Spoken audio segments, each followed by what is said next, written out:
Under the blistering sun of late May, Sarah Dallas stood in the middle of her backyard, adjusting the pressure valve on one of the portable oxygen tanks she had set up under a shaded pergola. She was precise in every movement, deliberate, as if following a routine rehearsed hundreds of times, not out of paranoia, but necessity. The heat in the foothills had been merciless this year, more aggressive than forecasts predicted, and for someone like Sarah, who suffered from a rare hypersensitive airway disorder, every rise in temperature meant preparation. The air, thick with pollen and invisible dust from the nearby dry hills, carried the threat of suffocation, and so she did what anyone in her position would do. She adapted. There were no signs posted, no dramatic health claims taped to her door, no pleas for sympathy. She never asked for exceptions or warned the neighborhood about her condition. She simply lived with it, quietly, with dignity, the way she'd always handled adversity. Her home was her boundary, her routine, her defense, and she didn't owe explanations to strangers. It had only been 6 weeks since she'd moved into the single-story ranch house on Willow Point Drive, a quiet, winding cul-de-sac nestled against the hills where properties were close enough to nod at your neighbors, but distant enough to forget their names. The house itself was modest, outdated in design, but had a wraparound yard, thick fencing, and more than enough space for her to maintain her equipment in peace. She hadn't chosen the home for luxury or resale value, but for airflow, elevation, and the absence of heavy traffic. Sarah worked remotely as a lead systems consultant for an East Coast firm, and rarely needed to leave the property.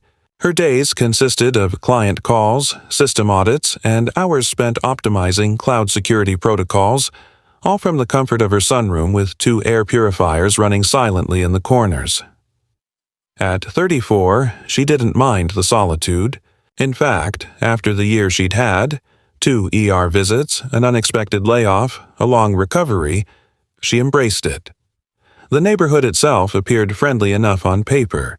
When she'd first toured the home, the seller mentioned something about a close-knit community, but Sarah had learned long ago that phrases like that often masked something else: a need for control, a disdain for differences, or an obsession with order that came at the expense of common sense. She hadn't noticed anything too extreme in the neighborhood bylaws. No colored mailbox restrictions, no enforced lawn height rules, but she knew from experience that it wasn't always the rules that caused trouble. It was the people who believed they were born to enforce them. The first time she saw Karen was 3 days after moving in. Sarah was unhooking an empty oxygen tank from its cradle near the side gate when she noticed someone standing at the fence, watching. A woman in her mid-60s, neatly dressed with platinum hair styled into a perfectly sprayed bob and a matching lemon-colored blouse and flats that looked too pristine for yard work. She didn't wave or call out. She just watched. Sarah glanced up, nodded politely, then went back to what she was doing. It wasn't until she wheeled the empty tank around the corner that the woman spoke. "You new here?" she asked, not unkindly but not warmly either. Her voice had a dryness to it, as if she spoke often but rarely said anything she hadn't practiced in her head first. Sarah nodded again. "Moved in Monday." "I'm Karen," she said. "I'm sort of the eyes and ears of the street." Sarah gave a polite smile. "Nice to meet you." Karen's gaze dropped to the metal tank Sarah was rolling. "Medical?" Sarah blinked. "Yes." Karen tilted her head. "Serious?" "Managed."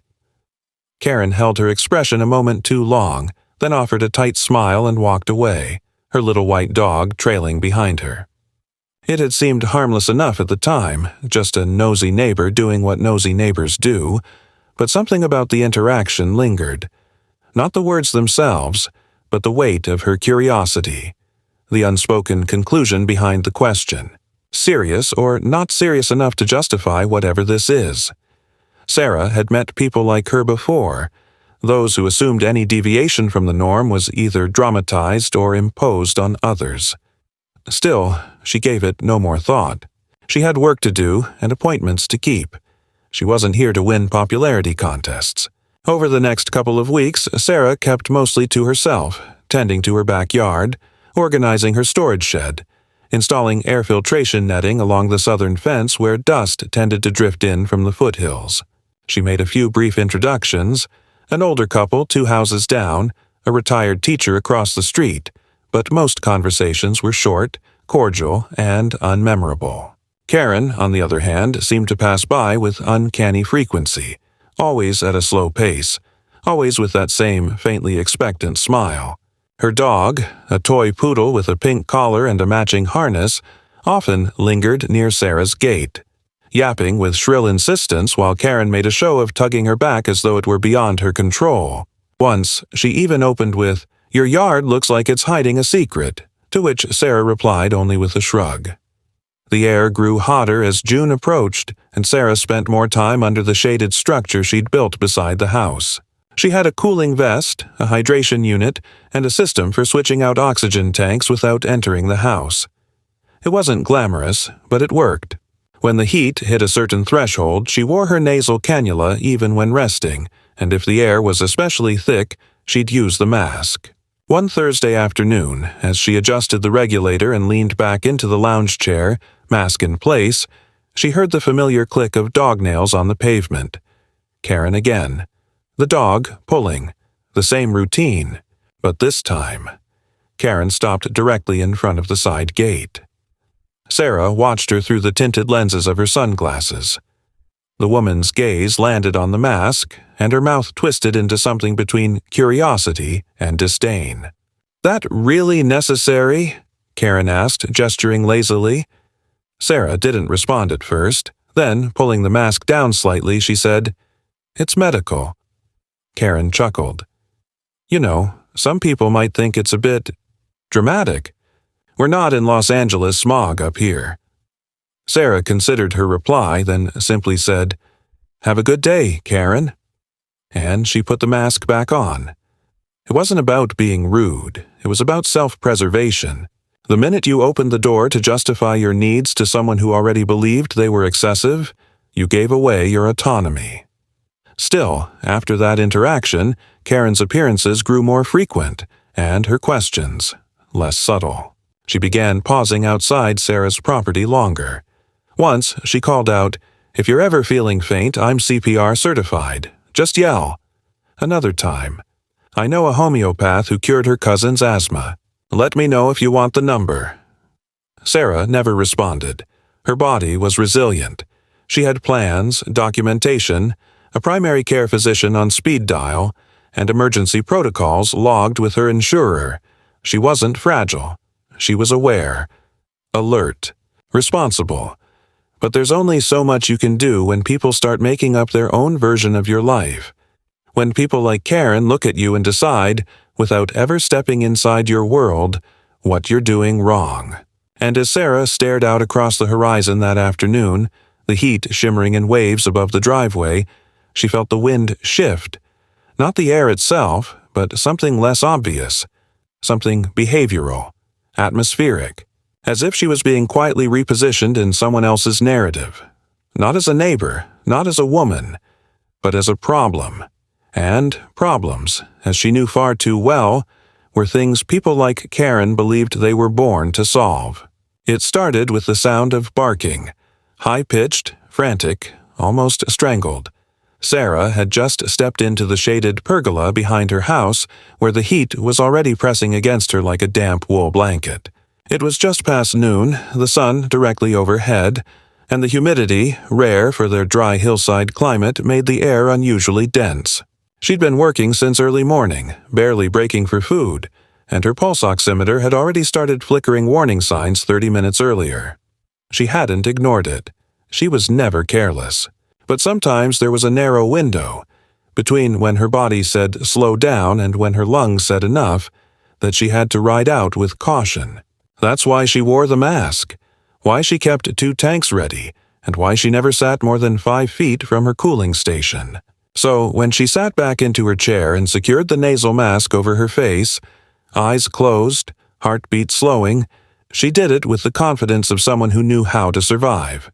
She barely noticed the dog at first. The barking was common, Karen's poodle, Betsy, had a bark that could cut through double-paned glass. But something about the tone was different this time. Not the sound of territorial yapping or mindless whining, but a panicked, throaty noise that made even Sarah instinctively tense. She opened her eyes to see the dog straining against the leash, Karen halfway into her side yard, clutching her handbag in one hand and the leash in the other, shouting something incoherent. For a moment, Sarah was too disoriented to respond. Her oxygen mask was fitted snugly over her face, the hiss of airflow steady in her ears, and her brain was still recalibrating from the afternoon heat. But Karen was coming closer now, her voice louder and more urgent. "She's having a panic attack," Karen yelled, waving a frantic hand in Sarah's direction. "It's the heat. Oh God, she's breathing so fast. She needs air." Sarah barely had time to shift in her seat before Karen crossed the line, literally and figuratively. She opened the unlocked side gate, let it slam shut behind her, and walked straight into the pergola with the kind of confidence only someone without boundaries could possess. Sarah tried to sit up, startled, but before she could reach for her regulator or even speak through the mask, Karen was already there. One hand reaching out, not toward Sarah herself, but toward the mask on her face. "I'm sorry, but she needs this more than you right now," Karen snapped, voice high and breathless, and in a single swift motion she yanked the mask from Sarah's face. The shock was instantaneous. Not just the physical reaction of sudden oxygen deprivation, but the sheer audacity of what had just happened. Sarah gasped, her mouth opening reflexively, her chest tightening. The transition from regulated air to dense, heat-laden atmosphere hit her like a shove. She couldn't speak. Her lungs resisted the inhale, muscles locking in response to the sudden pressure. She tried to reach forward, tried to stand, but her balance tipped. Her fingers grasped at the armrest, slipping. Her knees gave slightly. A wheeze escaped her throat, thin and involuntary. Karen didn't notice. Or didn't care. She was crouched beside her dog now, holding the mask, Sarah's medical-grade, calibrated mask, over Betsy's trembling face, cooing nonsense as if the dog were a child recovering from trauma. The dog squirmed and pawed at the mask, clearly more confused than comforted, but Karen was undeterred. "It's okay, baby," she whispered. "Mommy fixed it." Sarah blinked, fighting the black spots creeping into her vision. She managed to find her footing and stumble back into the chair. She reached for the regulator, fumbled with the backup nasal cannula clipped to her waistband, and connected it with shaking hands. The airflow resumed. Not as strong, but enough. She leaned forward, inhaled through her mouth, exhaled slowly, counted to 10. The panic receded, fraction by fraction. When she looked up, Karen was standing, mask in hand, her expression somewhere between guilt and justification. "I didn't think it would hit you that fast," she said, offering the mask back like a borrowed item returned slightly damaged. "You looked fine. I thought, well, I didn't expect you to drop like that." Sarah took the mask in silence, wiped it off with a sterile cloth, and returned it to its hook. Her hands were trembling, not from weakness but from rage held at bay. She didn't say a word. Karen stood there a moment longer, then nodded as if confirming to herself that the situation was now resolved.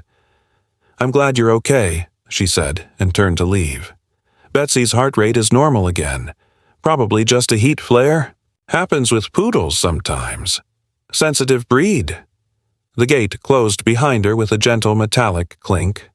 Sarah sat still for a full 5 minutes, her breathing shallow but controlled. Her pulse steadied. Her lungs expanded again with less resistance. She stared at the spot where Karen had stood, then down at her tank. Half empty. She noted the time, 12:17 p.m. Reached for her phone. Took 2 pictures, one of the tank gauge, one of the regulator display. She wrote a brief entry in her medical log, described the incident, added a tag, external interference. She didn't call the police. She didn't march to Karen's door. Instead, she pulled out her emergency contact list, opened the insurance app on her phone, and scheduled an urgent evaluation with a mobile respiratory specialist. Not because she needed immediate care, but because that was how you build a paper trail. She knew this game. You don't win by screaming at the villain, you win by making it undeniable. By the time the technician arrived, 2 hours later, discreet, professional, clipboard in hand, Sarah had already sanitized her equipment, documented her vital signs, and prepared a copy of the state-issued ADA certification that confirmed her right to use and maintain oxygen support equipment on her property. The technician ran a full check of the system, replaced the compromised mask with a sealed spare, and issued a written report confirming that unauthorized handling had likely disrupted the oxygen concentration. Sarah thanked her, signed the necessary forms, and requested that a second copy be sent directly to her legal representative on file. It wasn't about overreacting. It was about being ready. People like Karen didn't stop after one incident. They waited. They watched. They rewrote the story in their favor, convinced themselves that what they'd done wasn't assault, but intervention. That they weren't the problem. You were. You, with your quiet routines and unfamiliar gear and inconvenient presence. That evening, Sarah received a letter, folded neatly in her mailbox, printed on local homeowners association letterhead. It read, "Dear Ms. Dallas, we have received an anonymous concern from a fellow resident regarding the use of visible medical equipment in outdoor spaces.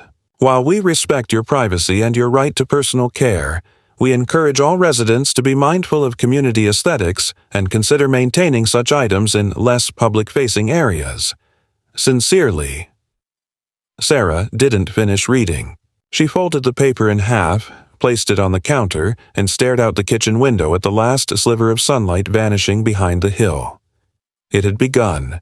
The next morning, Sarah woke early, as she always did, with the sunlight slipping through the blinds of her bedroom and falling in narrow bands across the floor. The heat had not yet claimed the air, and for those few hours, her breathing came easier. She moved through her routine methodically, her body still recovering from the stress of the previous day. Her lungs, though stable, always carried a residual tightness after any severe disruption, and this time was no exception. She made a mental note to reduce her physical strain for the next 48 hours and avoid exposure beyond the shaded areas of the property. But her sense of order, the structure that grounded her, was already fraying. Even as she moved through the motions of setting the regulators, charging the battery packs, and sterilizing the backup mask, her mind replayed Karen's intrusion over and over. Not just the moment the mask was ripped away, but the sheer gall of the woman's justification afterward. The look on her face as she handed it back. The tone of her voice, thinly veiled righteousness as though she'd done Sarah a favor. Sarah had dealt with inconsiderate people before. She'd had neighbors who parked too close, co-workers who thought allergies were a joke, even a landlord once who tried to evict her when she asked for a certified air filter after a mold infestation. But Karen was different. There was a willful boldness to her behavior, the kind of entitlement that didn't just disregard boundaries, it obliterated them. And what disturbed Sarah most was how easily it had all happened, how seamlessly Karen had transformed her dog's momentary discomfort into a justification for physical trespass and medical interference. It wasn't just irrational, it was dangerous, and it wasn't going to end there. By 9 a.m., Sarah was at her computer, documents spread across her desk like a battlefield. She wasn't drafting an angry email or plotting revenge. She was collecting facts. She pulled the technician's report from her insurer's digital portal and downloaded a fresh copy. She opened her municipal health ordinance folder, retrieved the ADA provision documents, and double-checked her zoning rights.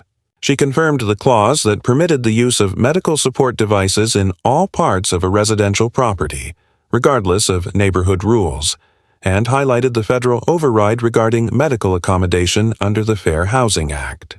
Then she opened a new email addressed to her attorney of record, a pragmatic woman named Rachel Barrett who had helped Sarah with an insurance dispute the year prior, and attached the technician's report with a brief summary of what had occurred. She included photos of the damaged equipment, the tank's depletion levels, and a precise timeline of the event. No emotion, no speculation, just data. Within an hour, Rachel responded. The tone was concise, but it carried the weight of alarm just beneath the surface. "We need to formalize this immediately," the message read.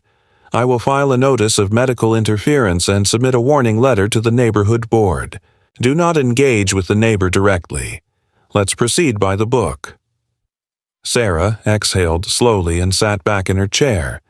There was a strange comfort in the cold machinery of legal procedure, an invisible structure that stood between her and chaos.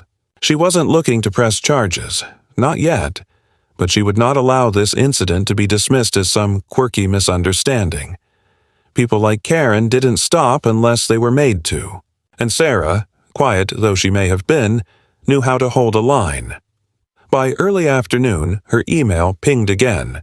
This time it was an automatic notice from the neighborhood's shared communication platform, an internal board where announcements, updates, and grievances were often aired in thinly veiled passive aggression. Sarah had opted out of receiving daily summaries when she moved in, not out of disinterest, but to limit unnecessary stress. Still, today, curiosity got the better of her, and she clicked through. There it was, posted at 12:06 p.m. by a longtime resident named Karen W., a thinly veiled post that read, "It's wonderful to live in a community where we look out for each other, including our pets. But let's remember that we all share the same air, and we must be mindful of strong odors, chemicals, and devices that could affect the health of others. Just a reminder to keep our shared spaces comfortable and safe for everyone. Two-legged and four-legged alike." The comments were already stacking up, some benign, others skeptical, a few supportive. Sarah didn't respond. Instead, she archived the post, saved a screenshot, and flagged it for Rachel. She spent the rest of the afternoon in strategic silence. The only person she spoke to was the delivery technician who brought her fresh medical supplies. He made a casual comment about the weather and asked if she wanted him to help store the new tanks inside. She declined politely but appreciated the offer. The kindness of strangers, she thought, could often outshine the cruelty of neighbors. That evening, she heard the gate rattle. It was subtle, not loud enough to startle but distinct enough to draw her attention. She stepped quietly onto the back patio and saw the latch moving. Not open, not fully closed either, just ajar. A coincidence, perhaps. But Sarah didn't believe in coincidences when patterns were emerging. She secured the latch, double-checked the lock, and placed a wooden brace at the base for reinforcement. The next day, it escalated. She stepped outside just after 10 in the morning to find her recycling bins overturned in the driveway. Not spilled, deliberately emptied. The containers themselves weren't cracked, and nothing appeared stolen, but their contents, carefully sorted cardboard, aluminum, and paper, had been strewn across the concrete in what could only be described as a performance. A message. Sarah took photos, uploaded them to her digital incident log. Then she opened a new email draft to Rachel. Second interference, unclear if connected, pattern forming. Rachel called that afternoon. Her voice was steady, serious. "It's time to escalate. I'm filing a formal complaint with the neighborhood committee and drafting an ADA violation notice for individual delivery to the neighbor in question. You'll receive a copy. I recommend installing security cameras, discreetly but promptly." Sarah didn't argue. She placed the order that evening. A high-resolution, motion-sensitive security system with 2 exterior units, one for the gate, one for the back patio. The shipment would arrive in 2 days. In the meantime, she moved her tank storage inside near the sunroom and reinforced her window locks. She wasn't afraid, yet. But she understood the logic of escalation. She knew what happened when people who wanted control were denied it. They shifted tactics, changed the narrative, played the victim. The following morning, a new letter appeared in her mailbox. This one wasn't from the neighborhood board. It came from a private citizen. Handwritten, neatly folded, no return address. "I hope you get better soon," it read, "but maybe don't scare the whole street doing it. Some of us don't want to live next to a hospital tent." There was no signature, no date, just black ink on plain white paper. Sarah took a photo, saved a scan, marked it as anonymous harassment, and notified Rachel. The advice came swiftly. "Hold, don't engage. Let me handle the formal response." That night, Sarah sat at her dining table in silence. The house was clean, the air purified, the perimeter secured. But the feeling that crept over her skin wasn't safety. It was intrusion, a kind of invisible rot that settled between the walls and waited. Karen had not appeared again in person since the mask incident. Not visibly. But Sarah could feel her presence, in the gate latch, in the scattered paper, in the whispered words of the letter. This wasn't over. And the worst part? This wasn't about a dog, or a poodle's panic. It was about something far older and more insidious, the need to dominate, to rewrite someone else's reality to fit your own comfort, to remind them that they did not and would never truly belong. But Sarah wasn't going to disappear. She wasn't going to retreat into her home and let the story be written without her. She was watching now, listening, documenting, and waiting for the next move. 2 days later, the cameras arrived.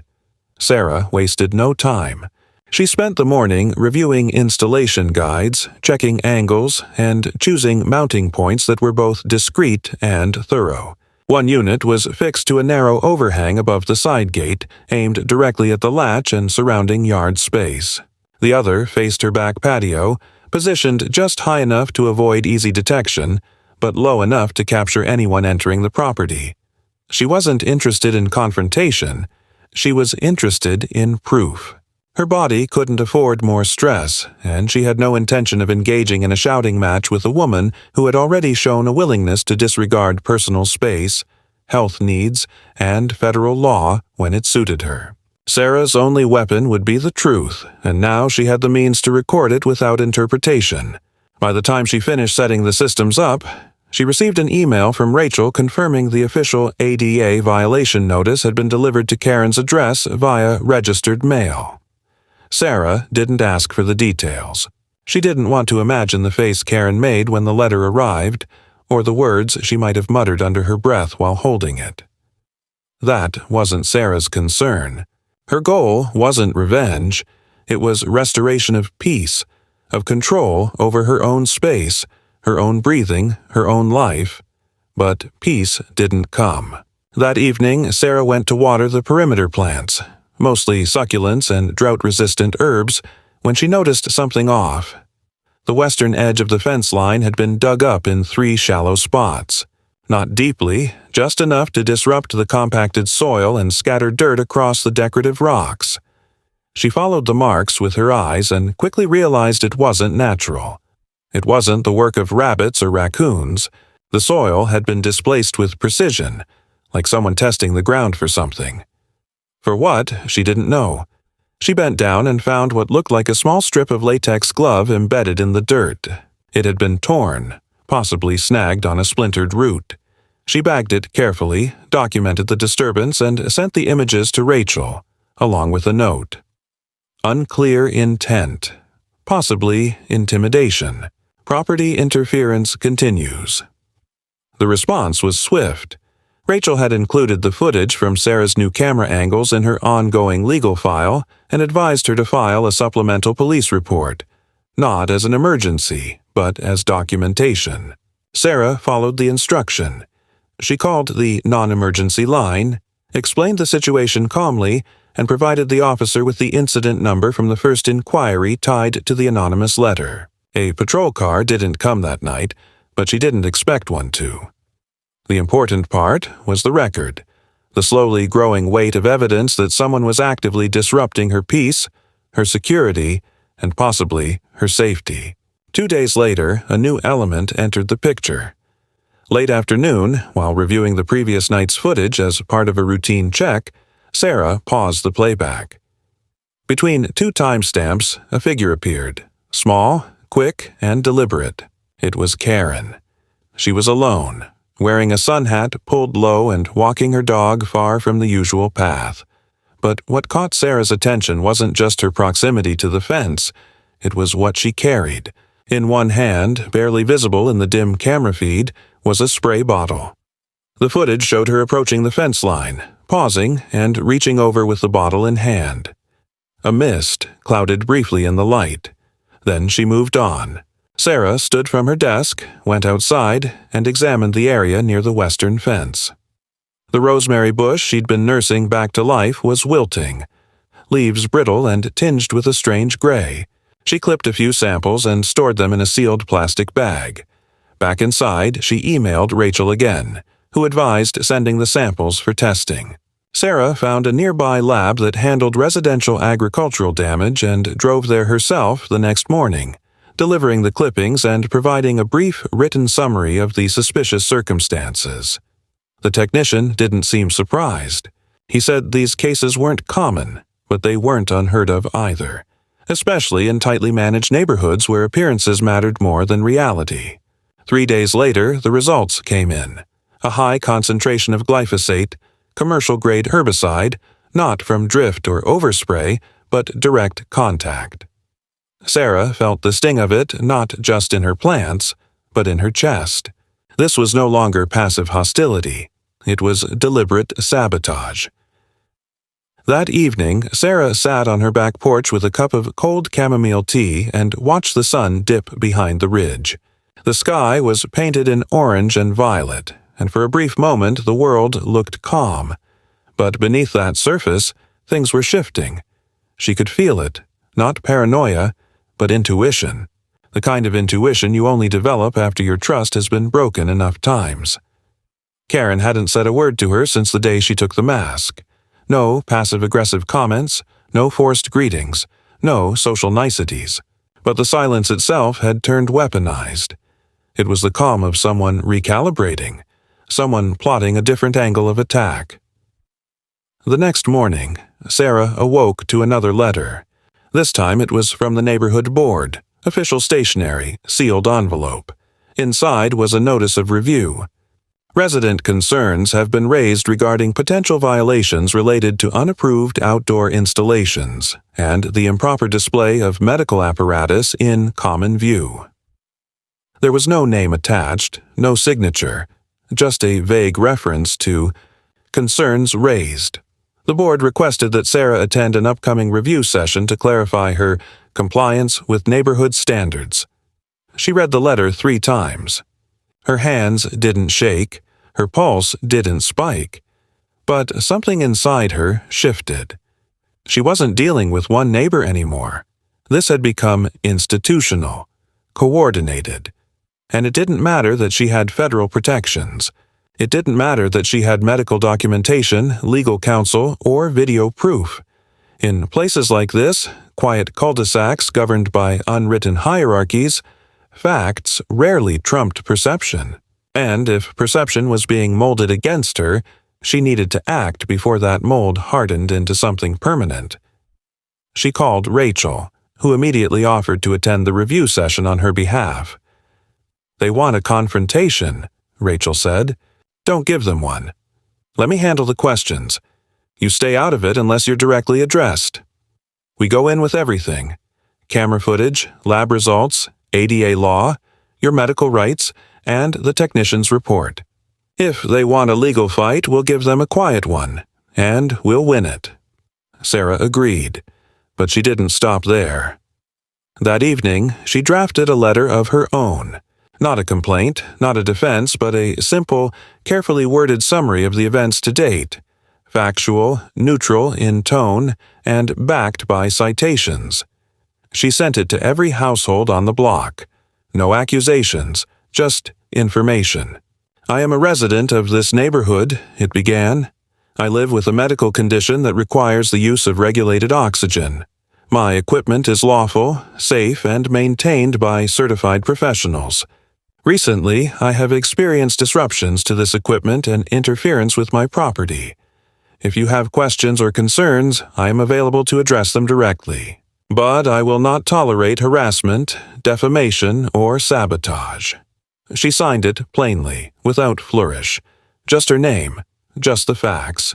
And with that, she pressed send. The fallout came slowly. Some neighbors never responded. Others sent brief acknowledgments. A few offered supportive replies expressing shock and solidarity, but the silence from Karen's house remained deafening. The next time Sarah stepped into her yard, she did so not as a woman on defense, but as someone standing her ground. The air was warm, but clear. Her breathing, steady. The equipment at her side hummed softly, a rhythm of survival she no longer felt the need to justify. Karen's games had not ended, but the board now knew who they were dealing with. And Sarah, for the first time in weeks, knew exactly who she was. Not a problem, not a victim, but a presence. One that would not be erased. 3 days before the scheduled review meeting with the neighborhood board, Sarah noticed something peculiar on her front lawn. It wasn't immediately alarming.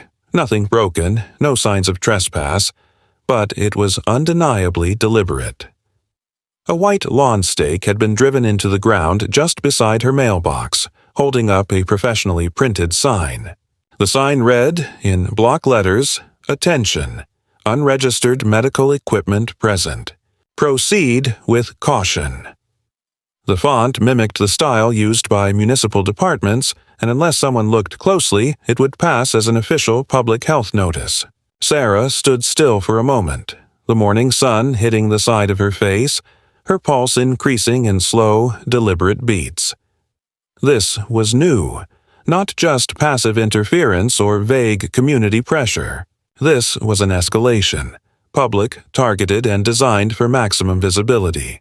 People walking their dogs would see it, delivery drivers, anyone passing by in a car. The implication was clear. She was now a risk, a biohazard, a threat to the neighborhood's sense of safety. She didn't touch the sign. She didn't even photograph it immediately. Instead, she walked back into the house, took a deep breath, and called Rachel. Her lawyer answered on the second ring. Sarah's voice was calm but colder than usual as she explained the placement of the sign, its wording, and its likely source. Rachel responded without pause. "Do not remove it yourself. I'll arrange for photographic documentation. You'll receive a visit from an independent process server within the hour. They'll handle the removal, record the event, and preserve chain of custody in case of further legal action. We're adding defamation and harassment to the ADA violation case.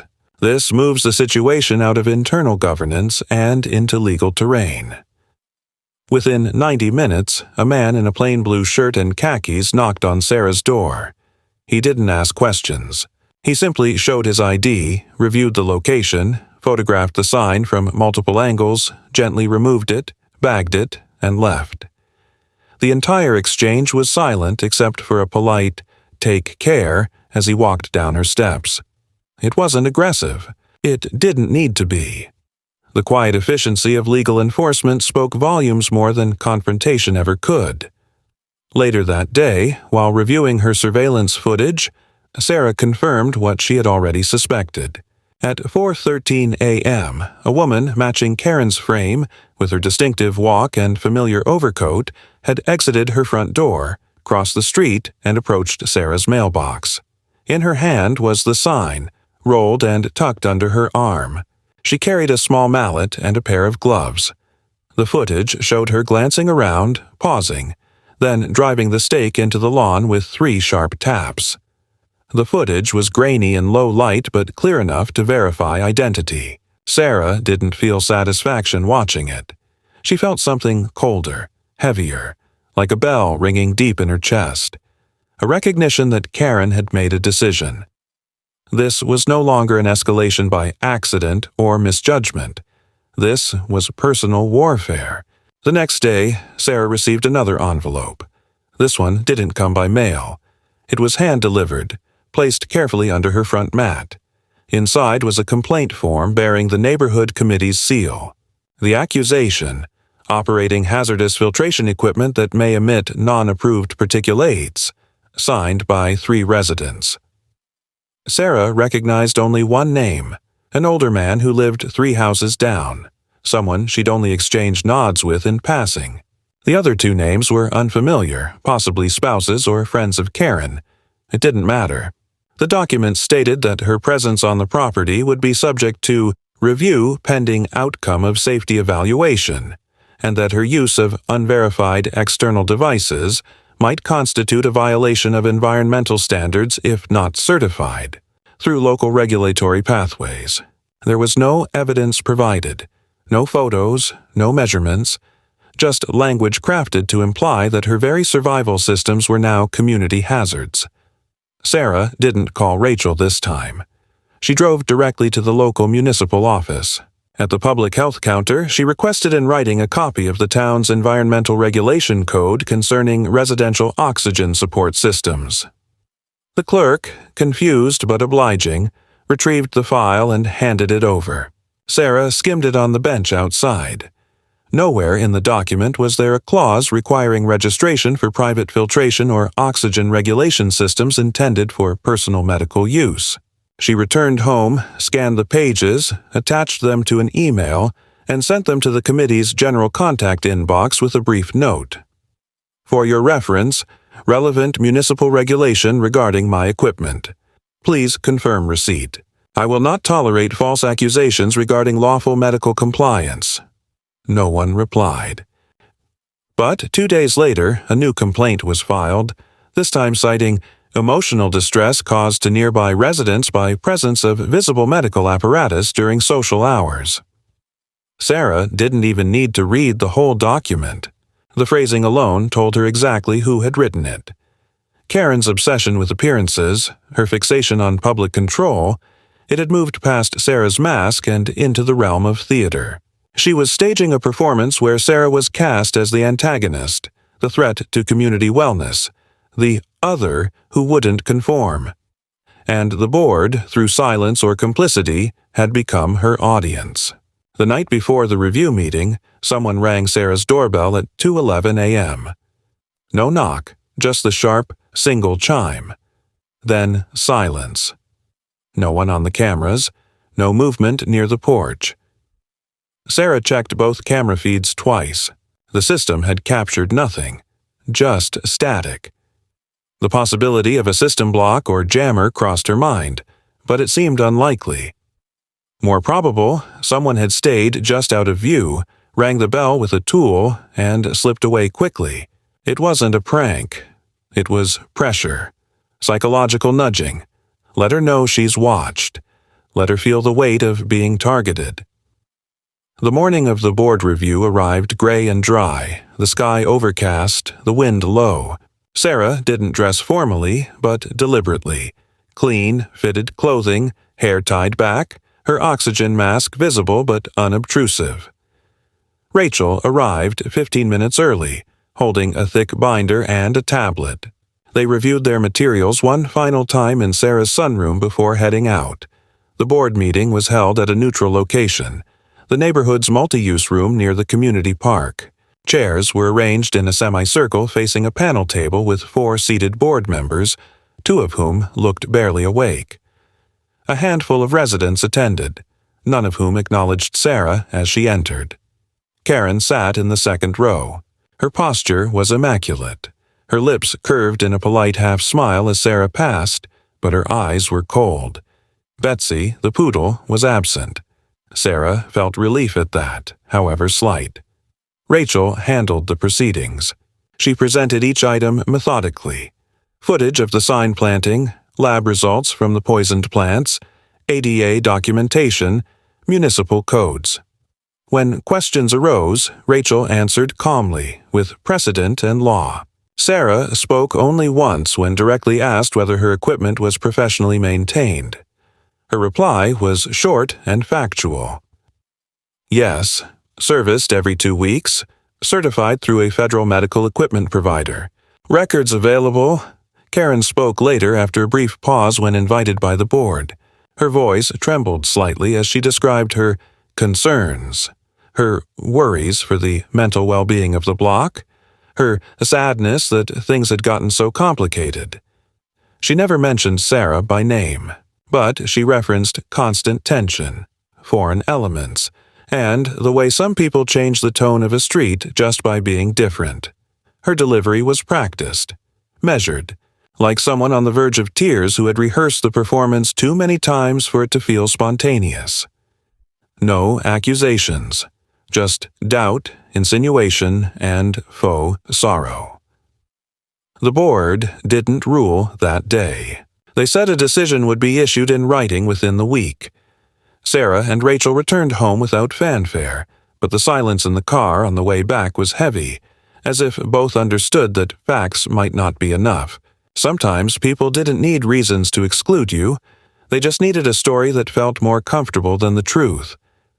That evening, Sarah watered the plants near the front of the house, now growing again after careful treatment. She saw the neighborhood through a new lens, not just a row of homes, but a stage, a field of influence, where power didn't always shout but whispered, where control wasn't taken violently but applied gently, like pressure on a bruise. She stood there for a long time. Then she turned off the hose, walked inside, and began compiling a final document of her own. Not for the board, not for the neighborhood, but for the state attorney's office. Because if the next letter didn't bring closure, the one after it would.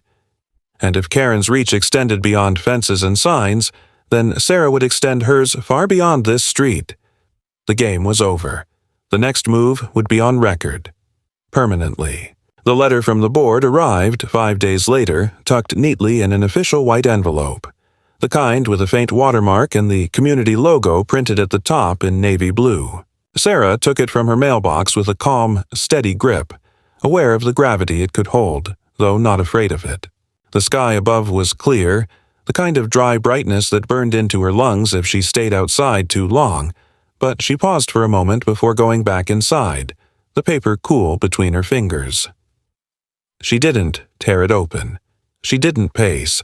Instead, she entered her kitchen, removed her oxygen mask long enough to sip water, then returned it to her face before sitting down at the table. The envelope opened with a clean slide. No theatrics, just truth. The board's decision was vague, as she expected. After reviewing the submitted documentation and public input, we find no current violations of neighborhood guidelines. However, we encourage continued cooperation with community standards and the consideration of all residents' comfort in shared visual spaces. There were no apologies, no admissions of wrongdoing, and certainly no mention of the targeted harassment, the poisoned plants, or the public sign falsely labeling her property a hazard. It was a bureaucratic shrug dressed up in neutrality, and it made one thing perfectly clear: they wouldn't stop it. Not because they were siding with Karen, but because they didn't want to set precedent by intervening in something that required judgment, nuance, or the courage to call out behavior that hid behind the veil of concern. Sarah placed the letter beside the others. She didn't crumple it. She didn't yell. But something inside her had changed. It wasn't a sense of defeat. It was resolution. The kind that crystallizes when all illusions fall away and what remains is clarity, not in emotion, but in direction. The community had spoken, not in judgment, but in omission. In choosing not to defend her, they had chosen their comfort over her safety, and that, she knew, could not go unanswered. That same afternoon, she composed her final report. A 23-page packet including detailed incident logs, photographs, lab results, annotated timestamps from her security cameras, copies of every anonymous letter, and a certified summary of her medical device specifications. She bundled it with a formal complaint letter addressed to the Office for Civil Rights under the U.S. Department of Housing and Urban Development, citing harassment under the Fair Housing Act, interference with medical equipment protected under the Americans with Disabilities Act, and failure of the local governance structure to take reasonable action. Rachel reviewed the packet and gave her the green light. It was sent by priority courier that evening.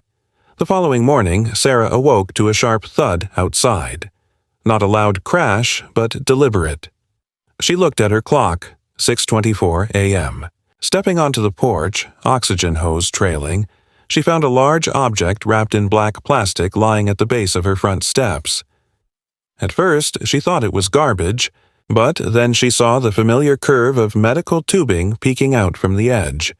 She pulled the plastic back slowly, revealing her backup oxygen tank, one she had last used and stored inside. Its valve had been twisted nearly off, pressure gauge shattered. Someone had taken it. Someone had broken into her home, or somehow bypassed her locks and removed this piece of equipment only to return it damaged. She staggered back a step, not in fear, but in disbelief at the boldness, the escalation. This wasn't messaging anymore. This was punishment. This was a warning. She didn't wait. She called the police, not the non-emergency line.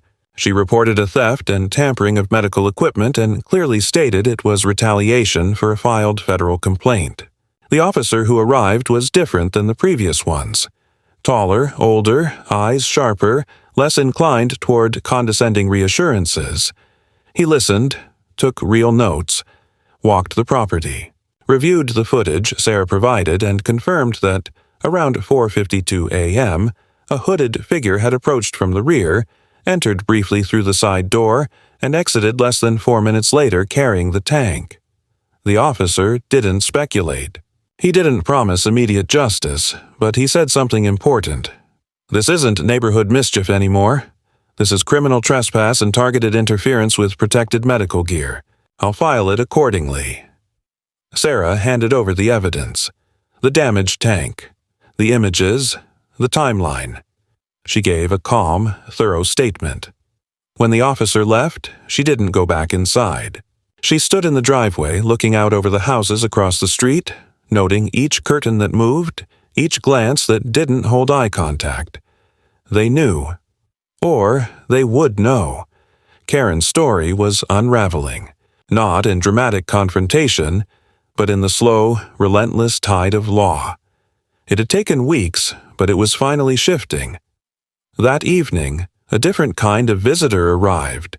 A man in a tailored gray suit, holding a leather folder, stepped up to Sarah's porch and rang the bell. She recognized the seal embossed on his credentials before he even spoke. "Ms. Dallas," he said, polite but firm. "I'm here as part of an expedited inquiry into your submitted complaint. May I come in?" She let him. The interview lasted just under an hour. He asked specific structured questions. No open-ended meandering, no emotional baiting. He confirmed dates, actions taken, and requested copies of the police report, which Sarah provided. He concluded by stating, "Interference with federally protected medical accommodations in housing context is not tolerated under Title VIII of the Civil Rights Act.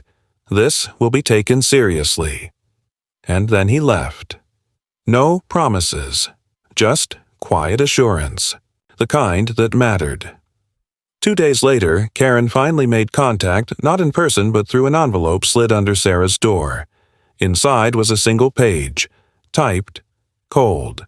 If you think involving federal agents makes you look righteous, consider how this will play out when the neighborhood knows what kind of person brings that level of attention down on the street. I suggest you reconsider your path forward. No signature, no threat explicitly, just poison wrapped in civility. Sarah copied it, filed it, delivered the original to the local police as a part of her ongoing case file. By the end of the week, Karen's home was visited, not by uniformed officers but by plainclothes agents with legal clearance. The conversation took place inside. No one heard what was said. But Karen didn't leave the house for 2 days. And when she did, her eyes didn't search for Sarah anymore. She walked Betsy quickly, quietly, head down, never crossing the property line again. That Saturday, a notice was posted on the community bulletin board. A mandatory emergency review of board procedures related to resident complaints, ADA compliance, and fair housing protections. mandatory attendance for all voting members, publicly recorded minutes, oversight from municipal legal observers. It wasn't a direct victory, but it was movement, the kind of movement that meant her presence had forced the system to blink. Sarah didn't smile, but she allowed herself one deep breath, long, slow, clean. The air still burned slightly, but it was her air, and she had defended it. Not with shouts, not with threats, but with facts, procedure, and the refusal to be erased. The war wasn't over, but the tide had shifted, and in neighborhoods like this, that was the beginning of the end. 2 weeks after the board hearing and the visit from the federal investigator, the neighborhood settled into a silence that felt less like peace and more like the consequence of exposure. The air was no cleaner, the houses no brighter, but something invisible had shifted. A presence had been acknowledged that could no longer be dismissed. Karen no longer lingered outside, no longer passed Sarah's property with her stiff smile or her gaze heavy with implication. Her absence wasn't an apology. It was avoidance, the practiced silence of someone who no longer held the upper hand and had no graceful way to reclaim it. Neighbors who once offered nothing more than blank stares or whispered doubts now nodded with cautious politeness, uncertain whether to distance themselves from what had happened or to acknowledge it as something they had, through their silence, permitted. Sarah, for her part, resumed her routine with the same precision and discipline that had carried her through every confrontation. She tended to her equipment, maintained her reports, and continued forwarding documentation to Rachel, though fewer new incidents meant fewer entries. She didn't relax. This was not the kind of victory that invited rest, but the tension that had taken root in her body, in her lungs, in her home, had begun to recede. There were no more letters under her door, no new signs staked into her lawn, no false complaints lodged in the name of community preservation. Instead, there was an email from Rachel confirming the Department of Housing and Urban Development had opened a formal civil rights inquiry. Sarah responded with a simple "thank you" and closed the message without lingering. She had nothing else to add. That afternoon, while organizing her gardening tools, she found a crumpled latex glove, likely overlooked in the first sweep after the poisoned soil. She held it for a moment, not with fear or suspicion, but with something close to detachment, then dropped it into the bin without a second thought. The evidence had already served its purpose. The weight of what had been done could not be undone, but it no longer had to be carried. The story had left her yard, entered the system, and begun to reshape the narrative that had been forced upon her. She didn't celebrate, didn't mark the day with triumph. She simply returned to her seat beneath the pergola, adjusted her oxygen, and breathed.